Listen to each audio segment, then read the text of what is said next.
Because people who were expected to remain silent have suddenly started speaking up. And therefore it is bound to make a lot of people uncomfortable. And it is time that this particular vocalization of our position translates to real outcomes. I'll give you a very clear example of this. I come from a city which wants everything from politicians but rarely takes part in politics when it matters, which is Delhi. It wants the best of everything, and the ones who come forward to take pot shots at infrastructure and everything under the sun didn't even bother to turn up for the elections, for the MCD elections. There was practically no representation from the so-called elite parts of Delhi. If you think politics is dirty, assuming for a moment that is truly the case, that dirt still has an impact on your daily life. So you do not have the option of staying out of it under any circumstances. Is there a single program on Netflix which is any more apolitical? No, it's not. It is heavily political and ideological. Because you thought that OTT platforms were capable of at least giving you content which is free of the political nonsense that is spewed from mainstream pop culture. But that's not possible. Because an ideology which accused a community of hijacking politics has handed over politics to a family, not even to a community. That's the irony of it. I could have still understood that in this power sharing cycle that goes on over centuries, that power moves from one community to another community. That is the nature of history. I can completely live with that. But it has finally come back to one particular family, and it's not even as if the community for which it was voted for has benefited from it. Because I am a realist, so therefore I am happy to live with the reality that with each power cycle, one particular community benefits and then it moves on. Possible, because it's a question of power, it's a question of real estate, it's a question of numbers, it's a question of muscle on the street. All these factors can be taken into account. I have really no problems with that. Now, why is it that these topics become relevant? The one thing that Tejasvi said is very pertinent. I'm just trying to build on that, which is, how did we allow these fake narratives to find water and to find nourishment in this land? It goes back to a central thesis that I've been trying to put out for the last 3-4 years. You can only blame the outsider to a significant extent, but beyond that, you have kept your doors open for the outsider, and therefore it is a blame that we must equally share for the fissures that have been created amongst us. So while I will certainly focus and request the members of the audience to focus on the larger message of unity that is presented, the way to that unity is to understand the root cause behind the existence of divides among us. Now it takes us to a slightly uncomfortable realm, but then I am no stranger to speaking uncomfortable truths. So I might as well do my best to make this session as uncomfortable as possible.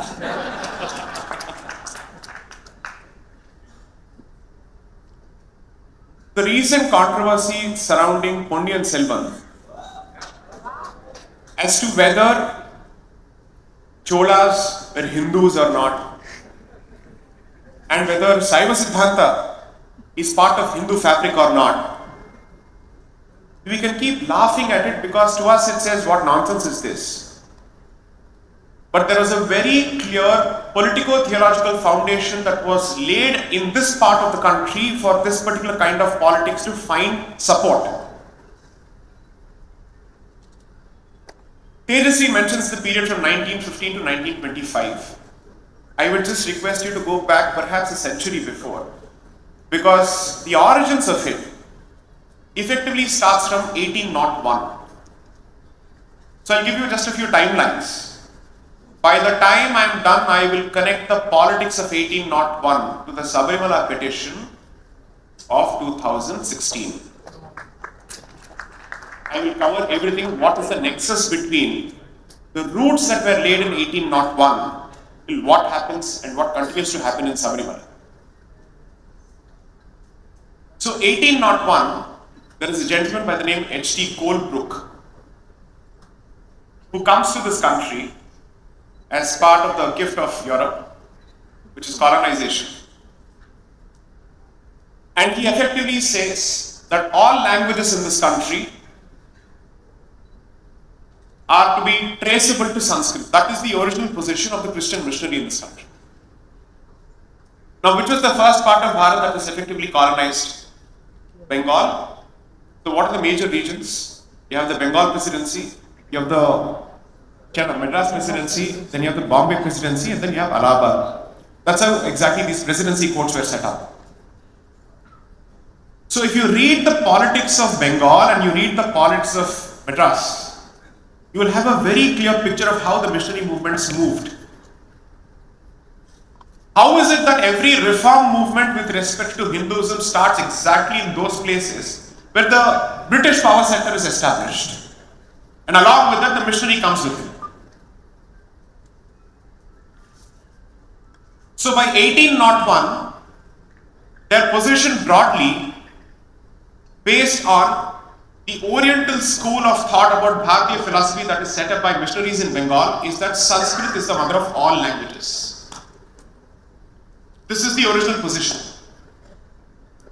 Subsequently, from around 1830s onwards, Robert Caldwell is a much later phenomenon. He features in the history of this land only around 1856 onwards when he wrote his seminal work, The Comparative Grammar of Dravidian Languages. And by 1881, his work was almost done, because by then he had become the bishop of a particular region in this country or in this particular land.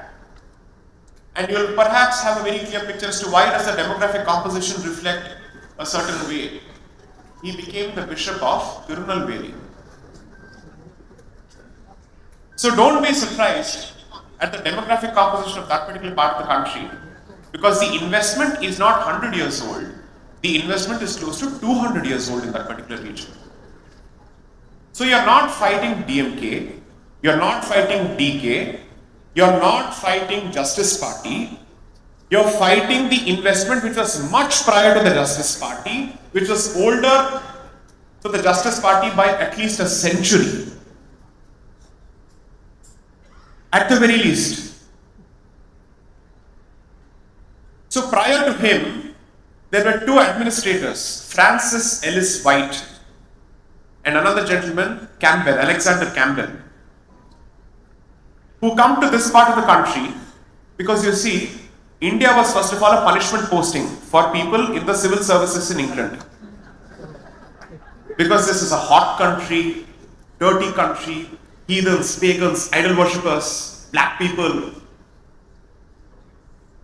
And the punishment posting, Madras on the Adhigmala punishment posting. Because that was seen as Yard and not sunny. Sadi Sati, literally. Tropic of Cancer out of blast furnace lam chutta. Inga poi avanda vandu vegarudhu solli. And therefore, since Bengal Presidency happens to be the first brush of the British colonizer with the Indian civilization, and since he is not used to the cultural diversity of this land, when he comes to Madras, he thinks that this is so radically different from Bengal. And therefore he starts assuming, look at the difference in physical features, look at the difference in script, look at the difference in language.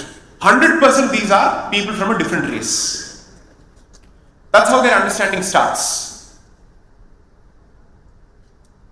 Because Bengal is not what you see as Bengal today. Bengal Presidency includes the better part of North India until its partition in 1905.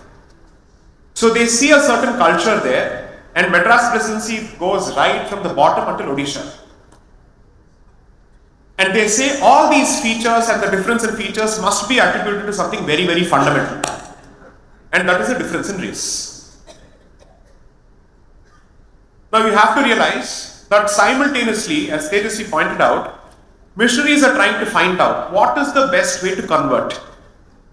Because that's their single point agenda. Now, can we learn Sanskrit and somehow establish a similarity between Sanskrit and our languages so that we can go after the top order of the society, namely the Brahmins, and then convert the rest of the society? Once Brahmins have been converted, they failed to convert.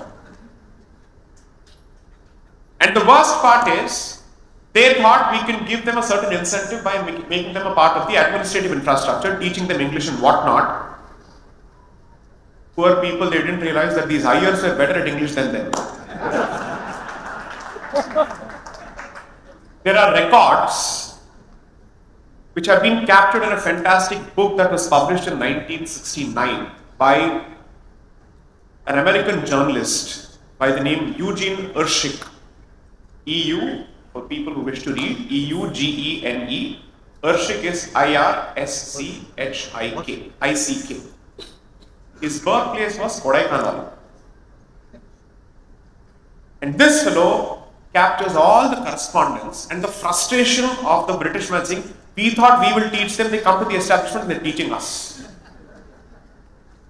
But since they are so quick at learning, you know what, we'll have to tolerate them. And then gradually we have to start telling them, your brains are attributable to the fact that you are somehow related to us, so that foundations are gradually laid in the form of a connection between the so-called upper classes of this country and the British man in the form of the Aryan invasion theory that is slowly pushed. Now you have to realize there are 2 or 3 parallel streams that are going on. There is the political stream, there is the religious stream. How they merge together, and then how Congress contributes to this problem in 1937. I'll come to it much later. I won't take too much time. Necessity So, by I think mid 1850s or 1840s, there are 2 competing schools of missionaries and they are divided. One school of missionary effectively says, sorry, there is a commonality in the entirety of Bharat's culture. The other effectively says, no, Telugu and Tamil don't have Sanskrit as their parents. And that's how they start putting it out. In the politics between 2 groups of missionaries, the second group ultimately wins. So it's not as if their ideas are the same. End goal is the same, but they differ on the means. The second group says, no, there's a very clear distinction. And they start putting out, first is the linguistic separation, and then one group starts speaking of the racial separation. The genius of Robert Caldwell was to put together the racial separation and the linguistic separation together to basically say, all of this is attributable to the fact that there is actually a religious divide. So he brings together the deadly mix of religion, race and language. And you know how they do that? They go back to the one book that they were trying to give to us for these justifications, the Bible. So there's a biblical, let's say, figure called Noah, who apparently saved the world from the flood, so on and so forth. So Noah has 4 children, Japheth, Shem, Aram and Ham. By that time, William Jones, who is credited for revival of Sanskrit in this country, had already taken the position that Sanskrit was the language of 3 children of Noah: Ham, Japheth and Aram. Right? Shem. So, the new theory that starts is Tamil and Dravidian languages are the language of Shem. And the Tamil apparently is closer to Old Arabic and Hebrew than to Sanskrit. Imagine this was pushed and this was taken very seriously. By 1856, Caldwell makes this a central document. By 1881, when he's become the Bishop of Tirunelveli, what he starts doing is, let me start mapping those parts of the Madras Presidency where there's a lot of competition between communities and see where I can push this more successfully. The training ground and the experimental ground became Tirunelveli. And then he was able to push that entire theory successfully. Now, parallelly what happens is, since you have effectively made the Brahmin the evil creature, his subsistence on the basis of dana from the rest of the communities are taken away. That leaves the Brahmin community with only one option for sore thanni. English kattu enga vel panni tholena. Vera vazhi illa, enna inga saapadu varilla. So they learn English and they join. This fellow treats them as an irritant who has to be employed. And the rest of them see, oh, so he's learned English and he's gone up. And that sense of competition is then exploited for the next 100 years. To effectively say, why should this community alone get English access? Why not others? Now then comes the next actor into this entire picture. There starts a fight between the Tamil identity and the Telugu identity. And the demand for a separate Andhra province also starts. So all of us will be fighting. You fight for Telugu, I will fight for Tamil. You fight for Modaliyar, he will fight for Iyer, this fellow will fight for Chettiar. All of this will go on. The money seems to be coming from some other place. Swaha, swaha, swaha, swaha. And somebody is pouring ghee into this fire. All of this goes on until a point where by early 1900s, the language divide, the racial divide and the religious divide have acquired very serious political overtones. When a societal cord, let's say a societal fissure, becomes so serious for it to find political representation, that means it has achieved mainstreaming. It has become that serious because people are now talking about it at the political discourse. So in the language of 1900s to 1920s, you will see the Aryan Dravidian divide. You will see the North Indian, South Indian divide. You will see the Brahmin, non-Brahmin divide. You will see the Telugu Andhra divide. All of this playing into the hands of somebody else. And it moves to a point where in 1919, where the Muslims were asking for entrenchment of communal electorates, which is to say separate electoral reservations for Muslims, people from the south were effectively saying, we too want this for a certain set of communities altogether. When that gets rejected, representatives from this part of the country go to London to say, do not give India home rule. And these are representatives of the Justice Party who go to London and specifically plead, home rule movement is apparently a Brahminical movement because it is led by Annie Besant. Because Annie Besant is one of the founders of the Theosophical Society of India, Vadayar. And she speaks of the greatness of this culture. And when she speaks of the greatness of this culture, she is talking about Brahminical culture. So if the British man leaves, the Brahmin will take over. Order. Active representations are made. So did you stop at communal electorates for a particular group of people? No, you didn't stop at that. It came to a point where you're actually looking at crystallization of a real concept called Dravidistan.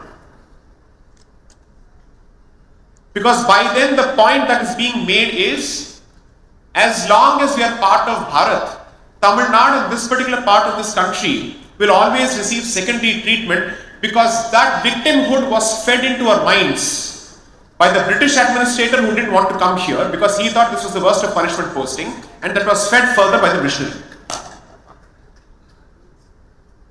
And finally, a resolution is passed in Kanchipuram in 1940, the Justice Party, asking for a separate Dravidistan.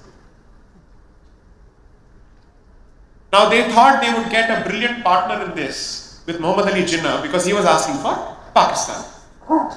So members of Dravidistan and members of Pakistan were hand in hand. Is the situation any different today? Find out. Now, Jinnah is not interested in these people. He is like, my people, I don't care for you. As long as I can divide and get my people and I can use you to get a separate country for my people, you're useful. When Congress said we are not sitting on the table for any kind of negotiations if Dravidistan is on the table, Jinnah said I am not supporting Dravidistan anymore.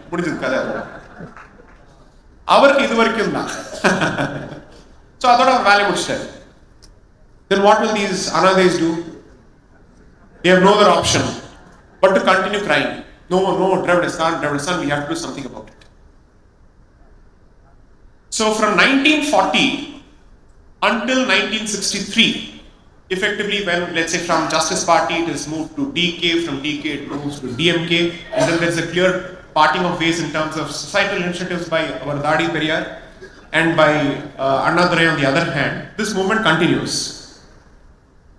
Now all this while, they drop 2 or 3 goals of the so-called Dravidian movement. The Christian missionary is constantly saying, break the caste structure, it's easy to convert. But a Dravidian movement which is entirely based on caste identity cannot give up caste identity, no? They can only remove it from road names. Beyond that, they can't do anything. Because without that identity, how do we ask for 69% reservation for Tamil Nadu? Very difficult. Right? Over and above the constitutional ceiling of 50%. That is a symbol of Dravidian exceptionalism and entitlement, where it believes that the rule that applies to the rest of the country does not apply to this country. So, they effectively start in terms of language imposition, so on and so forth. But the one mistake, and this mistake has to be attributed to the Congress party around that period, around 1937, is when there is already an Aryan Dravidian divide, there is already a language divide. They introduce Hindi in schools as a way of education. There can't be a stupider move in the history of this country where you introduce Hindi at a time when that language itself is the subject of a serious problem. When there is already a huge divide. Offering it as an option is one thing, but to treat that as a medium of education at a time when there is already a fire raging here which is being fueled by outsiders, what kind of Chanakya Niti this was, I have no idea. And this was done by a particular politician who was apparently seen as the Chanakya of his time and who was a Sambandhi of Gandhi. Okay, I respect him a lot, but this was the case. Okay? Governor General, Chief Minister and all that later. Because when you are looking at history, we have to be slightly more ruthless and objective in our analysis. Our personal likings can go for a hike for a moment because you're talking about the country at the end of the day, you're talking about the civilization. So this is what happened. Now, the next time and the next wave is that they realize that if we actively push for conversions, let's say the entire trick book will be open in front of the public. So let's secularize it. And we will secularize it in the name of anti-Brahmanism followed by secular rationality, so on and so forth will be actively pushed. Because I have to protect my caste arithmetic in order for me to come to power. So this goes on. Then in 1969, a young Christian convert lays the foundation for the myth that continues on WhatsApp till date. He writes an article about how Tirukural was a Christian and how Tiruvalur was a Christian and how he was converted. 1969, this was written by a guy called Devanayagan. So he starts the textual evidence. Parallelly, the Bishop of Mylapore starts looking for archaeological evidence. So he pays someone to manufacture and create archaeological evidence. That apparently St. Thomas visited Bharat in 57 CE. And that myth is given a certain degree of support. By 1975, as part of these efforts, one bishop pulls out a stone from a place called Neelakkal, which is supposed to be the playground of Swami Ayyappa in Sabarimala, and he says, this is the cross that was planted by St. Thomas at Sabarimala. This is 1975. Sabarimala Ayyappa devotees said, nothing doing, we'll come up in black shirts. I'm the Karupu setting in the Karupu sette Valapanam.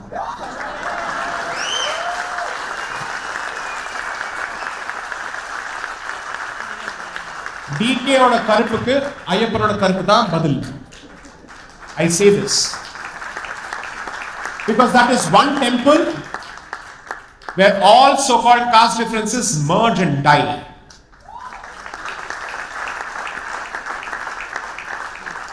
You don't know how to respect a woman, here's a brahmachari. You don't know how to talk about women, here's a brahmachari who knows what is celibacy, who has control over his tongue when he speaks about women or when he is in their presence. That's the difference. So 1975 this happens. Before that, in 1950s, the Sabarimala temple is broken into and the murti is hacked into pieces. Now, who has the incentive? I will not answer that question. And the temple is set on fire because you see, this is a Mala temple, and apart from that, since he is a yogi who is a Naishtika brahmachari, it is not a temple that is supposed to be kept open year round. And therefore, what happens is, the guardians of the temple, so on and so forth, they also leave the temple and they come down from the hill. So, the kaakaradhukku eppovume yarum on the time kadiyadu. So, burn the place and hack the murti into pieces. So, what started in 1950s, then there is an attempt in 1975. Read a few newspapers to what happened around the latest round of Sabarimala agitation in terms of the controversy surrounding Neelakkal again, where cross-plantation started once more in Neelakkal. This is not new. This is the commitment where one failure doesn't result in silence. It results only in temporary silence. And then they wait for the right opportunity, because all this while simultaneously, the Hindu society is being constantly deracinated thanks to its education in English. So you will wait when the society itself is ready to spew and spit on its own culture, and then you reclaim the place. The latest round with respect to Sabarimala, I don't know how many people have been reading this, is if the male Shanti of Sabarimala can come only from a set of families. That's the latest question. And the weapon that will be wielded once more, whose value and whose consequences I will leave it to the audience to judge, is the weapon called equality. Now, this is the broad setup or the broad framework of the Dravidianist cancer. Please address these problems immediately. It is no more in the realm of just pop culture, it is going to affect you in every way possible. The one part of this great nation or this great civilization that has managed to preserve its temples despite the ravages of time and history and 1200 years of barbarism is under a different kind of insidious attack. It is for us to say, okay, we'll keep fighting amongst ourselves. Our differences will continue, but no outsider will at least get the right to speak on the table when we are speaking.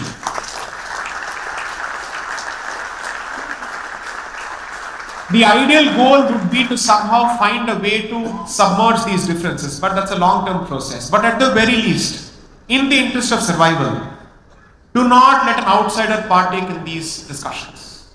Politically, socially, culturally, they have no business talking to us or about us on these issues. That is the one thing that I hope we go back with in the form of a sankalpam. That's all I have to say. Namaste. Vande Mataram.